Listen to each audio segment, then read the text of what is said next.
Let's talk about heroes and villains, and I want to talk to you about what I grew up with and what I learned from superhero shows, comic books, and cartoons. We're going to start by looking at an extended clip from Captain Marvel showing that Captain Marvel is indeed a supervillain. I was actually really shocked to see this. I tweeted about it.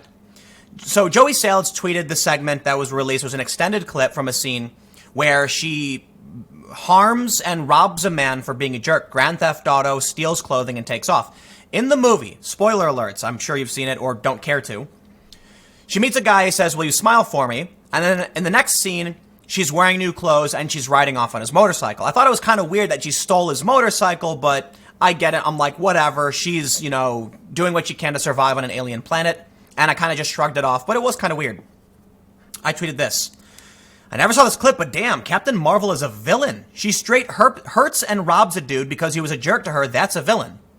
So this is a tweet from Joey Salads, and it was written about by the Daily Wire, so I brought it up. But we'll look at the video, and I don't want to play the full video, but basically, this dude walks up to her, and he says, "How about a smile?" He says, "I'm here to help you." She says, "How about a handshake?" She shakes his hand, introduces herself. The guy says, "I'm the Don." Here's what happens next. She uses her superpowers to drop him to his knees and then says, "If you give me the keys to your motorcycle, I'll let you keep your hand." Captain Marvel is a supervillain, plain and simple. So I want to talk about Batman. What did Batman do? What did Spider-Man do? What did I learn from these superhero comics about being a true hero? It's about being selfless. It's about not robbing a guy simply because you don't like him. It's really interesting. One of my favorite storylines is the Injustice storyline, where Superman becomes super evil. So here's what we'll do. We'll talk about this, but I also want to talk about how a Democratic lawmaker told a 16-year-old, "You're right to be afraid of us." And I want to talk to you about this social justice ideology is about power and domination, and it is the opposite of what superheroes really, really are. Before we jump any further, make sure you go to timcast.com/donate if you'd like to support my work. There is a monthly donation option, a cryptocurrency option, a physical address, but of course, you can just share this video, like and comment if you, because the engagement tells YouTube the video is good, and then they recommend it more. So let's do this. Let's jump over to this story and talk about what Captain Marvel does, and I want to talk about Batman, Spider-Man, etc. Batman refuses to end people's lives. It's part of his character arc. I recently replayed Injustice 2. If you're not familiar, if you're not a video game person, don't worry. You can just hear what I have to say, and it'll make sense. Superheroes often do things they know aren't going to be effective necessarily, right? In the Injustice storyline, and this is a big spoiler, but it's an old storyline, the Joker drugs Superman. Superman becomes a weapon of mass destruction, and he ends up killing Lois, the woman he loves. Superman, in a fit of rage, kills Joker, and this turns him. Superman then, he basically convinces everyone else to become evil, and because Superman is so damn powerful, they become an authoritarian dictatorship. But Batman refuses. Batman doesn't turn. Now, here's the point of the storyline's fantastic. But what we learn in the actual Superman story and what it means to be a superhero is that even though you may be angry, even though the supervillain may have harmed and killed many, many people, the superheroes always refuse to end their lives. The superheroes always refuse to act for personal gain. What do we see with Captain Marvel in this scene? She actually tortures the guy. I'm not acting like it's the worst torture of all, but she uses her powers. You can see her hand is glowing, and the guy's going, in pain.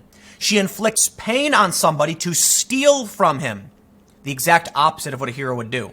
Even in movies where we see like a cop commandeer a vehicle, it's meant to be questionable. Superheroes aren't meant to do this. This is not ambiguous. This is Captain Marvel hurting someone out of a personal slight.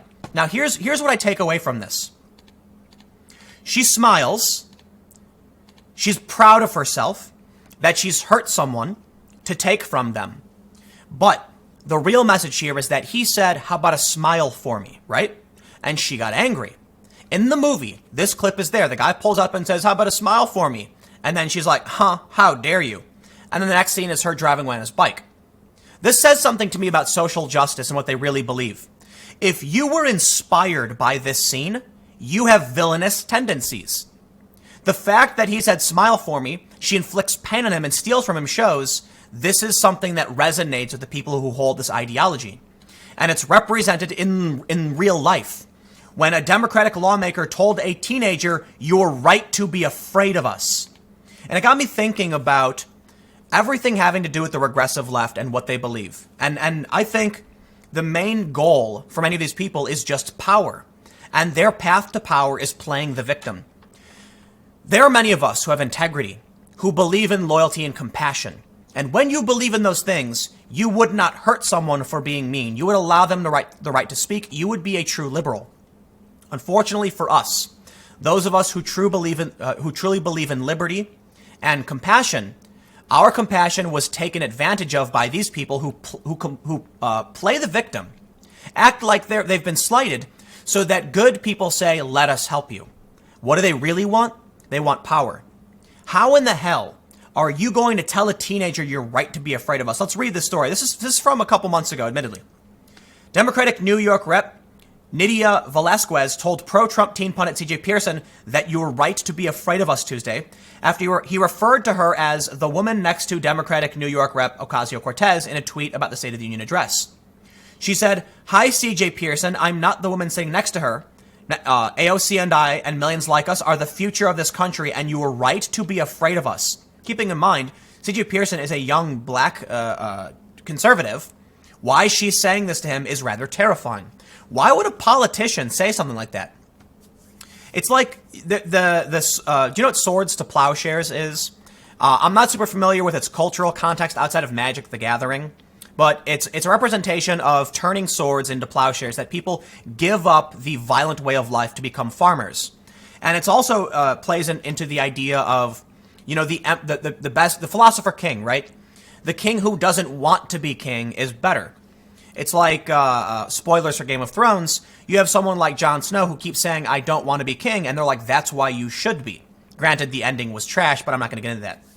When you see these people who flaunt the power and oppress and subjugate people and tell them to fear them, those are terrifying leaders. So why is it that the regressive ideology supports this? While they claim to be good guys, they're not. They're dangerous. And that plays into another big idea. Look at the milkshakes. You've seen the milkshakes flying around, right? People getting hit in the face. I keep thinking to myself, like, why won't any people on the right throw a milkshake back? Plain and simple. They're the bad guys. It's not that the left is evil. It's that the left is being taken over by evil people who are exploiting our compassion, liberals and conservatives alike, to gain power.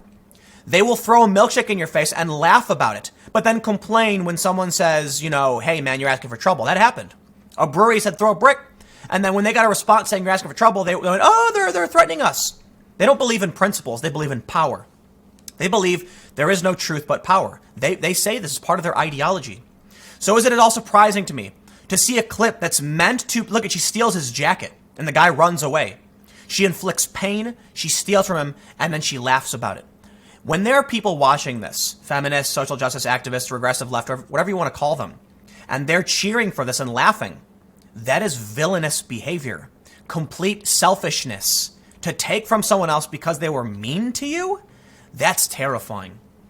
They say Pearson, 16, had joked on Twitter that Ocasio-Cortez had been talking this entire speech and the woman next to her keeps trying to look the other way.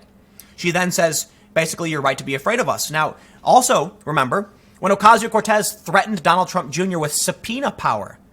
It's kind of sad to me. I'm someone who believes social justice is important and good. But the people who have taken the reins of social justice are, in my opinion, evil people. They would laugh at the idea of harming and robbing somebody. They would tell a 16-year-old, you must fear us. C.J. Pearson responded, "I'm sorry, Congresswoman, but as real Donald Trump said, socialism will not be the future of this country." And Nydia, "Nothing about you nor AOC scares me. It's your policies that jeopardize the stability of our nation and the future of my generation that scare me." So I will say that no, you are right to be afraid of them. Not because they are strong, not because they are right and just, but because they are terrifying, evil people who will use victimization for power, flaunt this, cheer for the torture and harm of individuals as their property is stolen from them. And then when you criticize them, they'll tell you to fear them. When you post a joke about them, they will threaten you with subpoena power, with the power of the government. And that to me is truly worrying. But I'll leave it there. I got one more segment coming up in a few minutes. Stick around and I will see you shortly.